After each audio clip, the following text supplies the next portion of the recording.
Hello दोस्तों, एमर्स mathematics में आपका स्वागत है।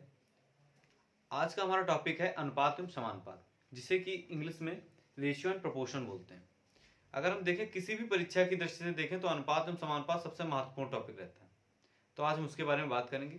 और अनुपात एवं समानुपात के क्वेश्चन तो हम करेंगे ही, लेकिन उससे पहले ये जानना जरूरी है कि अनुपात होता क्या है। बेसिक इसका जरूर कंफर्म होना चाहिए हमें। तो अनुपात के बारे में अगर बात करें तो किन्हीं दो नंबर्स के बीच में जो सबसे सिंपलेस्ट फॉर्म होती है, सिंपलेस्ट रिलेशन जो होता है, उसे हम क्या बोलते हैं? अनुपात बोलते हैं। जैसे कि अगर हम देखें, कोई दो नंबर ले लें। हमारे दो नंबर हैं, एक नंबर हमने ले लिया 35 है यानी कि 35 है, और दूसरा नंबर हमारे पास है 45 यानी कि 45 है।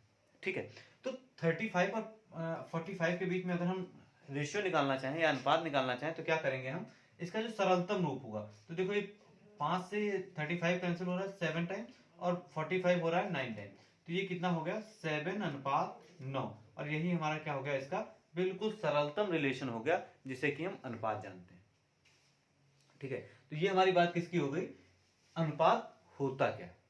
ठीक है, अब अनुपात होने के लिए कुछ नियम भी होंगे कुछ। तो इसके लिए अगर हम ये कहें कि किन्हीं दो समान वस्तुओं में हम अगर अनुपात लगाएं तो हाँ, ये कहना ठीक है, लेकिन उसके लिए एक इसमें शब्द और जोड़ना चाहिए हमें कि किन्हीं दो समान वस्तुएं जिनकी क्वांटिटी यानी कि जिनकी यूनिट यूनिट यानी कि इकाई जिनकी क्या हो? समान हो, उन्हीं वस्तुओं के बीच में हम क्या निकाल सकते हैं?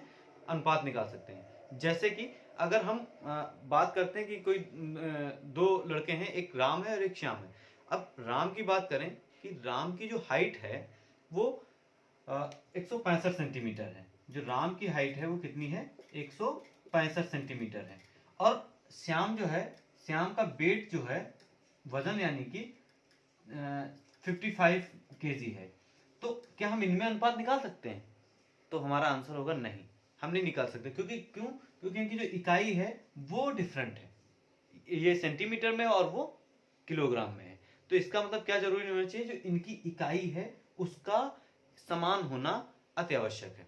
ठीक है, अब जैसे कि अभी राम की हाइट और श्याम की हाइट, दोनों की हाइट के बारे में हम अनुपात निकालते हैं कि राम की हाइट या फिर हाँ, राम की हाइट कितनी? 165 सेंटीमीटर है और श्याम की हाइट 155 सेंटीमीटर है। तो इसके मध्य हम अनुपात निकाल सकते हैं। जो कि इसका सबसे सिंपलेस्ट फॉर्म होगा वो हमारा क्या होगा? इसका अनुपात होगा। ठीक है, तो आशा करता हूँ कि ये चीज आपको बिल्कुल समझ में आ गई होगी कि अनुपात हम निकालते हैं तो किन वस्तुओं के बीच में या फिर किस प्रकार की वस्तुओं के बीच में हम निकालते हैं। ठीक है, अब ये तो सिंपल से अनुपात की बात हो गई। अब हम कुछ रेशनल नंबर के अनुपात जो होते हैं, यानी कि परिमेय संख्याओं के जो अनुपात होते हैं या फ्रैक्शन के जो अनुपात होते हैं, उनके बारे में बात करने वाले हैं। तो वो क्या होंगे? जैसे कि सबसे पहला एक तरीका है, सबसे अगर हम पहला तरीका देखें तो वो ये है कि जैसे कि कोई आपको रैशनल नंबर दिया हुआ है, ए टाइप में अगर हम बात करें तो वो दिया हुआ है जैसे कि 1/2 रेशियो 3/5 रेशियो 4/7। अब ये आपको नंबर दिया हुआ है और इसका हमसे एक्चुअल का अनुपात पूछ रहा है कि वास्तव में इसका अनुपात क्या है। तो जब कभी भी ऐसे नंबर मिलते हैं जिनके हर में यानी कि डिनोमिनेटर में कुछ भी नंबर दिए होते हैं और उनका अनुपात निकालना होता है हमें, तो उसके लिए हम क्या करते हैं कि जो इनका हर होता है उसका हम लेते हैं एलसीएम। क्या लेते हैं? हर का एलसीएम, मतलब डिनोमिनेटर का एलसीएम हम लेते हैं और उस डिनोमिनेटर के एलसीएम को न्यूमरेटर में मल्टीप्लाई करते हैं। और न्यूमरेटर में मल्टीप्लाई करने के बाद उसको हम सिंपलेस्ट फॉर्म में ले जाते हैं और वही हमारा अनुपात होता है। जैसे कि अब इस 2, 5 और 7 का एलसीएम कितना होगा? 2, 5 और 7 का एलसीएम होगा 70। कितना होगा? 2, 5 एंड 7 का एलसीएम जो होगा वो होगा 70, यानी कि 70 होगा। अब हम 70 से न्यूमरेटर को क्या करेंगे? मल्टीप्लाई करेंगे। तो क्या हो जाएगा इसमें नेक्स्ट लाइन में? 1/2 into 70 ratio 3/5 into 70 ratio 4/7 into 70। अब इसको सिंपल करें तो 2 कन्नम 2 और ये 35 बार और 5 छक्कम और ये 5 एकम 5, 5 एकम 20, तो ये 14 बार और ये 7 और ये 10। अब इसको अगर सॉल्व करें तो जाएगा 35 रेशियो 14 42 और 10 चौके 40। तो ये जो हमारा इसका सिंपलेस्ट फॉर्म निकल के आया वो ये निकल के आया, इसका जो रेशियो था क्या निकल के आया, 35:42:40। तो हमने देखा कि हमारे फ्रैक्शन में दिया हुआ था और इसका सिंपलेस्ट फॉर्म निकालने की हमने कोशिश की और सिंपलेस्ट फॉर्म ये निकल के आया। ठीक है, तो आई होप ये जो है मेथड आपको समझ में आया होगा कि अगर कोई भी फ्रैक्शन में दिया हुआ है तो उसके डिनोमिनेटर का हम क्या लेते हैं, उसके डिनोमिनेटर का हम एलसीएम लेते हैं और उस एलसीएम से न्यूमरेटर में मल्टीप्लाई करते हैं। ठीक है, अब हम इसके बाद इसके कुछ और एग्जांपल देखते हैं जिससे कि ये हमारा मेथड जो है वो और अच्छे से क्लियर हो जाए। ठीक है, एक और एग्जांपल लेते हैं और वो एग्जांपल हम ले लेते हैं कि हमने ले लिया कि 1:2 1:2 अनुपात 1/2 अनुपात 5 अनुपात 6 अनुपात 3/8 या 5/8 ले लेते हैं, 5/8 ले लो, चलो कोई भी ले लो, उसमें तो निकालना। अब इसका एलसीएम लेंगे ना, सबसे पहले काम क्या है, देखेंगे हर का एलसीएम लेंगे, यानी कि डिनोमिनेटर का एलसीएम लेंगे। तो डिनोमिनेटर क्या है, 2, 6, 8 का एलसीएम क्या हो गया बेटा, 8, इसका एलसीएम बनेगा जाके आपका 24, इसका एलसीएम कितना होगा 24, यानी कि 24 बनेगा। अब हम 24 से न्यूमरेटर में मल्टीप्लाई करते हुए जाएंगे, तो क्या हो जाएगा, 1/2 गुणे 24 अनुपात 5/6 गुणे 24 अनुपात 5/8 गुणे 24। तो ये इसको अगर सॉल्व करेंगे 2, ये 12 बार, 6, ये 4 बार और ये 8, ये 3 बार। तो इसका देखते हैं अगर हम, तो ये हो जाएगा 12:5/20 अनुपात 5×15। ये हमारा आ जाएगा सिंपलेस्ट फॉर्म जो कि इनके बीच में होगा। ठीक है, इससे ज्यादा हम इसको सिंपल नहीं कर सकते, तो ये हमारा क्या हो जाएगा, अनुपात हो जाएगा। ठीक है, तो एक और एग्जांपल देखते हैं। ठीक है, वो एग्जांपल दूसरा एग्जांपल अगर देखें तो हो जाएगा, अगर 3/4 अनुपात 5/6 अनुपात 7/12, ये कोई संख्या दी हुई है और इसके बीच में हमें क्या निकालना है, सिंपल अनुपात निकालना है, कि हमें अनुपात फाइंड आउट करना है।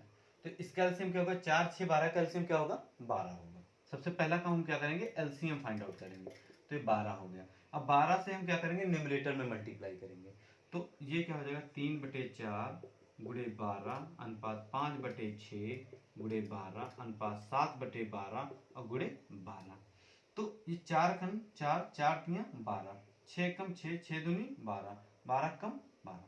तो इसको अगर सॉल्व करके लिखते हैं तो 3 त्रिके 9 अनुपात 5 दूनी 10, 10 अनुपात 7। तो ये 9:10:7 के रेशियो में ये हमको आंसर मिल जाता है। ठीक है, तो हमें लगता है क्लियर हुआ होगा कि अनुपात जो कि फ्रैक्शन में अगर कोई नंबर्स दिए हुए हैं, अनुपात में दिए हुए हैं, तो उनका एक्चुअल अनुपात क्या होगा, उनका सिंपलेस्ट फॉर्म क्या होगा, वो कैसे हम निकालेंगे, ये चीज यहाँ से क्लियर हो गई होगी।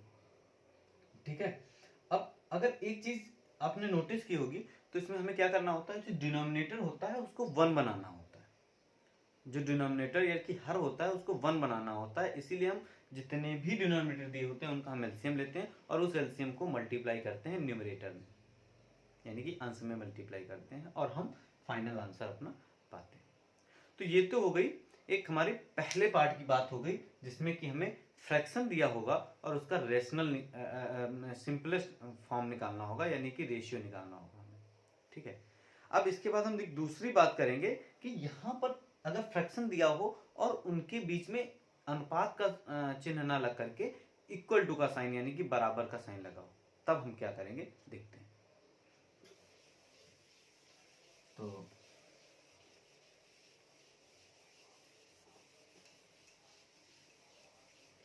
अब इसके लिए जैसे कि हम हमारा जो बी पार्ट होगा, बी पार्ट में अगर हम देखें तो ये होगा कि कोई एक नंबर दिया हुआ a/2 बराबर b/3 बराबर c/5।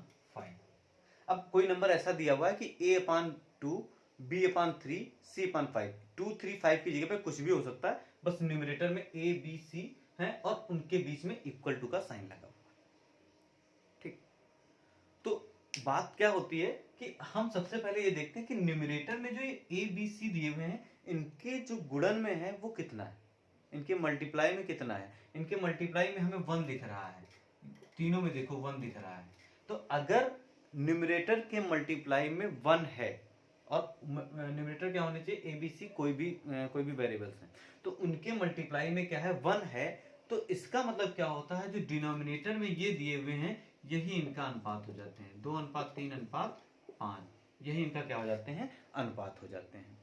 ठीक है, अब ये तो हमारी बात कहाँ क्या हो गई कि न्यूमरेटर में 1 हो जब, तो हमारा सीधे सीधे जो डिनोमिनेटर दिया होता है वही हमारा क्या हो जाता है, अनुपात हो जाता है। अब ऐसा भी हो सकता है कि डिनोमिनेटर में न्यूमरेटर में गुणन मल्टीप्लाई में 1 ना हो, 1 के सिवा कुछ हो, तो उसका भी देखते हैं कुछ उसका। तो जैसे कि यही क्वेश्चन है, और इस क्वेश्चन में हम इसको कर दें कि इसी क्वेश्चन को हम कर दें यहाँ पे कि मल्टीप्लाई में कुछ कोई नंबर लिख दें, जैसे कि यहाँ पे हम लिख दें 3/2, और ये कर दें इसको 2/3, और इसको कर दें हम 5 बाई नहीं, इसको 7/5 कर दें। ठीक है, तो इसमें क्या होता है, जब भी न्यूमरेटर के मल्टीप्लाई में कुछ भी दिया होता है, तो हम जैसे कि पहले वाले में हम डिनोमिनेटर का हर लेते, जो डिनोमिनेटर होता था उसका एलसीएम लेते थे और उससे मल्टीप्लाई करते थे न्यूमरेटर में। अब हम यहाँ क्या करेंगे कि न्यूमरेटर में जो भी संख्याएं दी हुई हैं उनका लेंगे एलसीएम, और मल्टीप्लाई कहाँ करेंगे, डिनोमिनेटर में, मतलब बिल्कुल उल्टा करेंगे जैसा कि हमने पहले वाले पार्ट में किया था। देखते हैं, तो 3, 2 और 7 का एलसीएम कितना होगा, जा करके ये हो जाएगा आपका 42। एलसीएम कितना हो जाएगा बेटा इसका, 42। अब इस 42 को हम कहाँ मल्टीप्लाई करेंगे, डिनोमिनेटर में मल्टीप्लाई करेंगे। ठीक है, तो इसका मतलब हो जाएगा 3/2a into 42 is equal to 2/3 into 42b is equal to 7/5 into 42, और ये c। ठीक है, अब ये 3 1 जा 3, और ये 14 टाइम गया, 2 1 जा, और ये 21 टाइम्स, और 7, और ये 6 टाइम्स। अब इसको अगर सॉल्व करें तो लिखें a/28 बराबर b/3 कम 3 और 3 दूनी 63 बराबर c/30। अब अगर आप देख रहे होंगे तो ये बिल्कुल और बिल्कुल जैसा कि हमने इसके पहले वाले में बताया, इससे जस्ट पहले वाला क्वेश्चन बताया था, बिल्कुल उस क्वेश्चन में ये चेंज हो गया। और क्वेश्चन क्या हो गया कि जो न्यूमरेटर है, न्यूमरेटर में मल्टीप्लाई में कितना है, 1 है।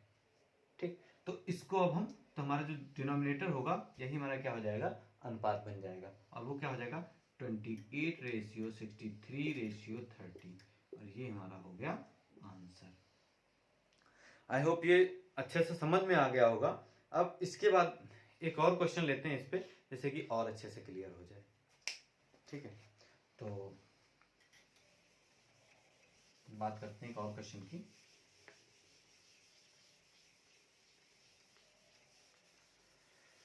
अच्छा, तो क्वेश्चन अगर हम ले लें 2/5 a बराबर 1/3 b बराबर 3/10 c। अब ये अगर हम लेते हैं और इसमें हमें फाइंड आउट करना है कि इसका एक्चुअल अनुपात क्या है, वो हम देखते हैं। ठीक, तो क्या करेंगे हम, सबसे पहले हमने बताया था कि अगर न्यूमरेटर में a के गुणन में कुछ भी है तो उसका हम क्या लेते हैं, एलसीएम लेते हैं। तो a के गुणन में 2 है, यहाँ पे 1 है, यहाँ पे 3 है, तो 2 1 3 का एलसीएम कितना होगा, ये होगा 6। एलसीएम कितना होगा, ये होगा 6। तो ये क्या हो जाएगा 2 बटे, और अब इस 6 से क्या करेंगे, डिनोमिनेटर में मल्टीप्लाई करेंगे। ठीक है, तो 2/5 गुणे 6 a बराबर 1/3 b बटे 6 बराबर 3/10 गुणे c/6। 2 और 3 बार ये गया, और ये तो चलो ठीक है, और 3 ये 2 बार गया। तो अब इसको अगर हम देखें तो ये क्या बन जाएगा हमारा, a/15 बराबर b/18 बराबर c/20।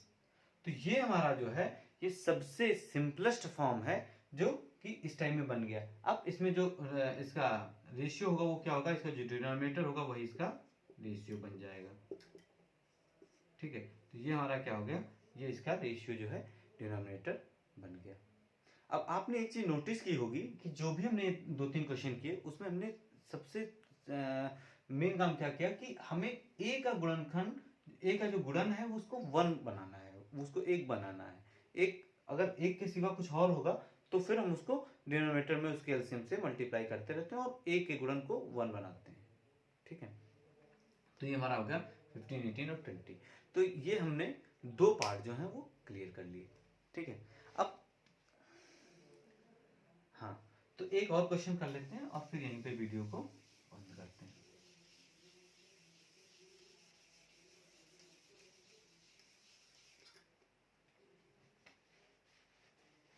अब एक और क्वेश्चन ले लेते हैं कि ये है 3/4 ए बराबर 2/3 बी बराबर 5/6 सी। ये क्वेश्चन दिया हुआ है, इसको भी सॉल्व कर लेते हैं। है सिंपल सा, लेकिन इसको एक बार और अच्छे से कर लेते हैं जिससे कि आपको एक क्लियर हो जाए कि ऐसे जो क्वेश्चंस होते हैं उनको कैसे करते हैं। ठीक है, तो इसका एलसीएम 3, 2 और 5 का क्या होगा, 30 होगा। अब 30 से हम क्या करेंगे, डिवाइड करेंगे, डिनोमिनेटर में यानी कि मल्टीप्लाई करेंगे। तो 2/3 गुणे 30 बी बराबर 5/6 गुणे c/30। तो 5 एकम 5 6 30, 2 15 बार और 3 10 बार। तो ये हो गया a/40 बराबर b/45 बराबर c/36। तो इनका जो एक्चुअल रिलेशन हुआ, जो वास्तव में इनका रिलेशन हुआ वो क्या हुआ, 40:45:36। क्यों, क्योंकि इनके यहाँ पे गुणन में एक आ गया था सबके गुणन में ऊपर न्यूमरेटर में।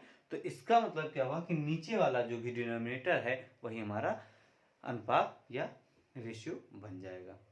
तो आशा करता हूँ कि जो भी हमने आज समझाया अनुपात के बारे में वो आपको अच्छे से समझ में आया होगा। और अगर आपको अच्छे से समझ में आया है तो चैनल को सब्सक्राइब करें, लाइक करें और शेयर करें और कमेंट करें, और जिससे कि हम अगली वीडियोस बनाएं और अच्छी वीडियो बना करके हम आप तक पहुंचा सकें। तब तक के लिए धन्यवाद।